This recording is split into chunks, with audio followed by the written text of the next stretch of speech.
94.3 The Shark, everything that rocks. He was in last year, and a very charitable guy in former New York Islander Steve Webb. What's up, brother? How we doing? I'm doing all right. Now, you are involved in the NHL today, right? You're still active with the NHL? Yeah, I'm with the NHL Players Association, so I work on behalf of all the players. As somebody that's been in the game, that has to be vital to the position, right? Because you can empathize. Well, you have an understanding of what they're going through a lot of the time, especially at different levels during their career, different times, different situations. You've either seen it or experienced yourself, and you have a lot of people, resources to really lean on to get the proper answers and suggestions you need for the guys. We were talking earlier about how, like with broadcasting, nobody seems to understand what goes into it, and you said that a lot of hockey players don't have it. It's not natural when they transition into sports because they just weren't aware of what goes into it. As a hockey player, how much of a misnomer is there about what goes into playing that position or in the role of a hockey player?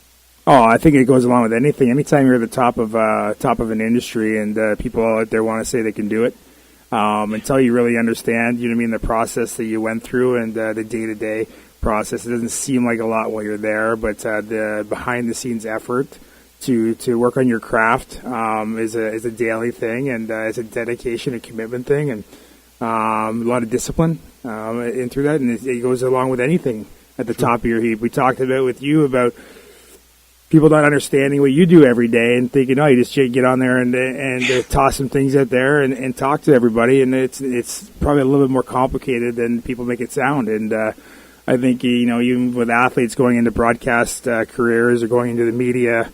In radio is probably not understanding all the work that goes into the job there, because now it's great to share your opinions over a pint or something or in a barbecue, but actually getting some people to actually give vital feedback to you, especially now with the way the media and the internet and social, there's a lot of people out there giving their suggestions. We're hanging out with Steve Webb on 94.3 The Shark, everything that rocks. The former Islander is a very charitable guy. Not only does he work with the players of the NHL today, but he works with kids, and you encourage kids through your W20 organization to do community service. Let's talk a little bit first about exactly what the W20 is. Yeah, well, we have a project. W20 is just basically the name, but we have a project called Team Up for Community, and it's really focused on athletes and giving back, and trying to add that into their yearly calendar when they sign up to participate in athletics, to spend some time doing something for somebody else in your community. And athletes is a great place because it's already out there. It already exists when you talk about people at professional levels or the collegiate levels. Part of being an athlete is actually doing good in your community and being a good ambassador out there. It's part of the role, and a lot of athletes do a lot of work. It doesn't just happen overnight. It's usually brought up in that environment. So if we can start at a younger age and become more natural, we're going to make a lot more impact around the world in each of our communities. And you have these kids doing different things like food drives and charity events and stuff? Yeah, a lot of people think that the simplicity ones are overdone, but our food pantries are not that full. Just locally here in Long Island. And if you go around, that's a big thing right now, is especially at this time of year, going into a very stressful time for a lot of people. But just understand that not everybody gets it. It's not a bed of roses for everybody in this environment going into the holiday season around Thanksgiving and the other holidays. And so you've got to take that into account. You can help take some of the stress off the families and make it more of an enjoyable environment for everybody. You're doing a good job. We're talking to Steve Webb on 94.3 The Shark, everything that rocks. The W20 Foundation has the Team Up. It's Team Up for Charity. Team Up for Community. Team Up for Community. And that's really the stress of this. But you, as a former professional athlete, how easy is it for you to explain to kids what their role is as student athletes? Do these kids realize their role in their community to the younger ones? I'd say it takes a couple of leaders on each team to really kind of move the numbers, to move the boat there in the right direction. Not every team, every member, every athlete out there is really going to understand their role in the community and how valuable they are to the community and what they can actually do, and is a leadership component. So I think there is a few people when you are talking that really understand it, and that's all you need is a couple of people leading the cause.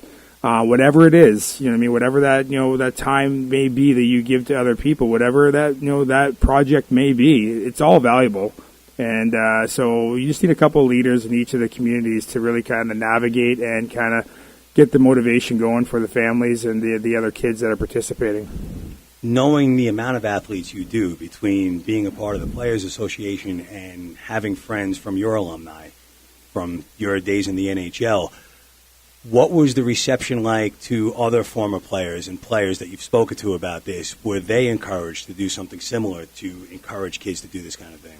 Yeah, it depends on how much time you spend with each of your alumnus or the current guys, and I know our current guys already do amazing things. You look at Anders Lee right now for the Islanders, and you look at I think his Cam Jam or Cancer Jam, or he has after games, and he's raised $800,000 in the last 2 years towards that.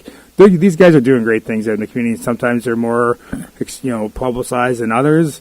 Because that's what helps me with the needle, and sometimes they're not as publicized. They go under the radar with visiting kids in hospitals and giving people, putting a smile on some kids' faces when things are really tough. So it already happens, out there quietly, and it's just kind of trying to get the younger group and the parents to understand that it's okay to give up a practice once out of 365 days in the year to actually teach the kids about empathy and doing things for other people around them.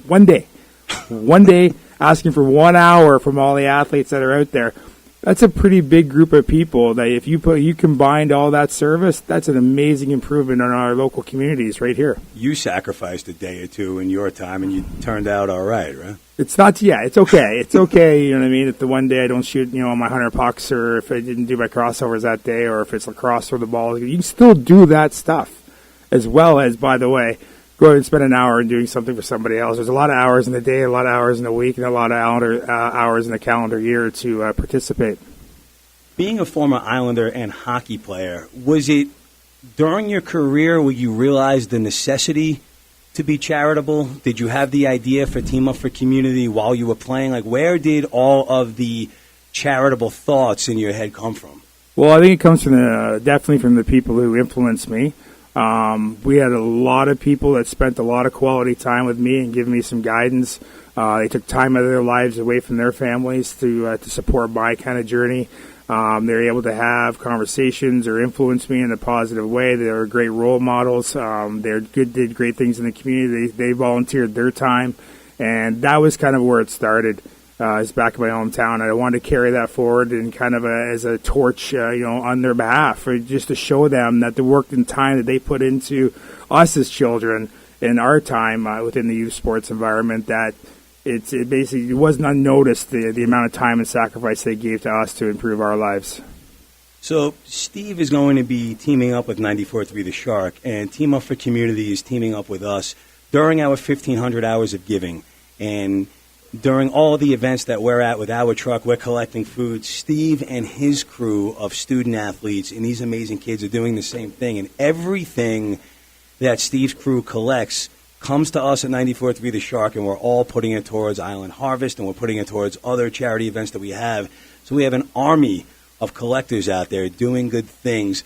To find out more about where your crew is going to be, there's a website, right? Yes.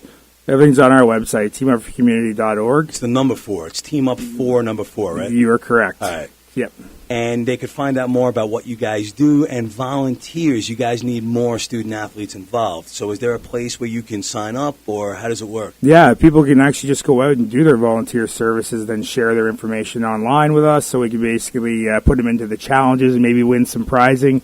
We do have some prizing in our holiday challenge that basically starts from November 1st to December 10th. And for all your charity work you do around that time, especially during this food drive, teaming up with you guys, this is a great segue into, listen, we can do something right now, do a food drive, and it goes to Island Harvest, on behalf of you guys, and we can all work together in this. And so, we're calling all the athletes out there that maybe aren't doing anything or don't have anything planned for this upcoming year, and right now is a great time to get involved and participate and make sure these 15 hours of service, 1,500 hours of service is huge this time of year, and we want to contribute to that. I know that there's always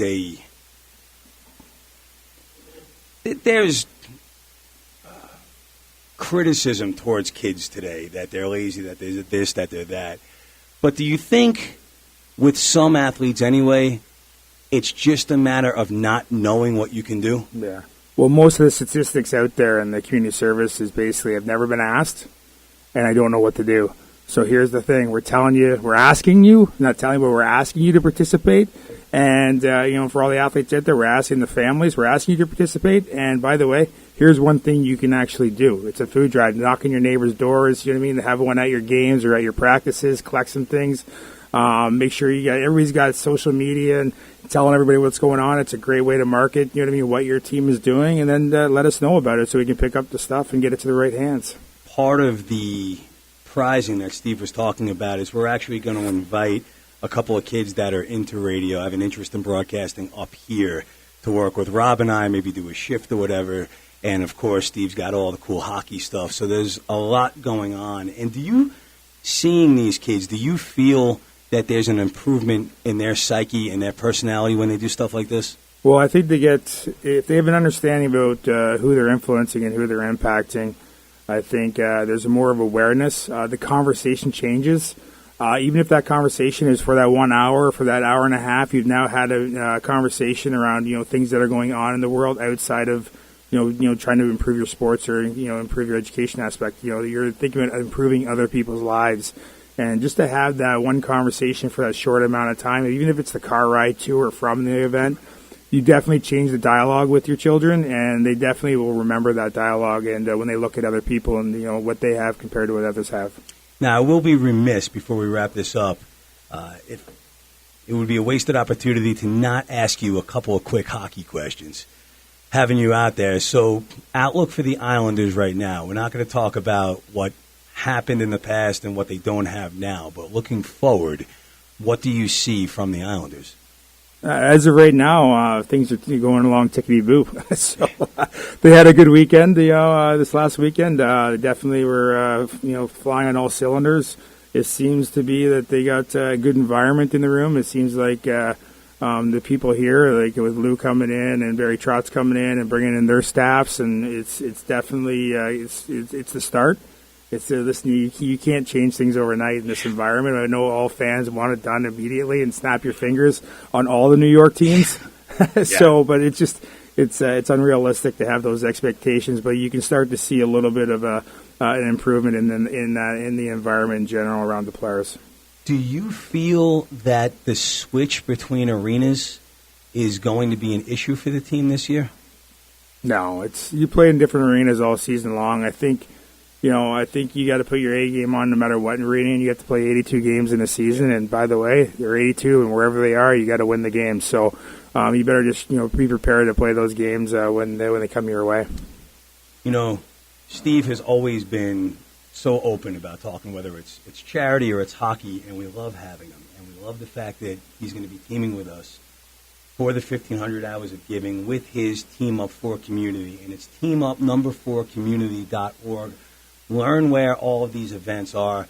As of now, there'll be events added to the calendar constantly, but as of now, you're already pretty much starting to roll with students. Like, you have a bunch of events coming up? We have events coming up. We have people that have signed up. We've had events already been done since the beginning of the school year, and we're going to continue through the year. But we do have the Holiday Heroes Challenge, which is going to happen, like I said earlier, starting November 1st till December 10th, and you have a chance to literally, if you put your stuff on our site, it's not that hard. If you're doing great stuff, add your stuff to our site so we can promote it and share it and show the great work that you're doing out there, and you have a chance to win some grants or scholarships at our year-end awards for our Holiday Challenge as well as our Spring Challenge. And when is the year-end awards?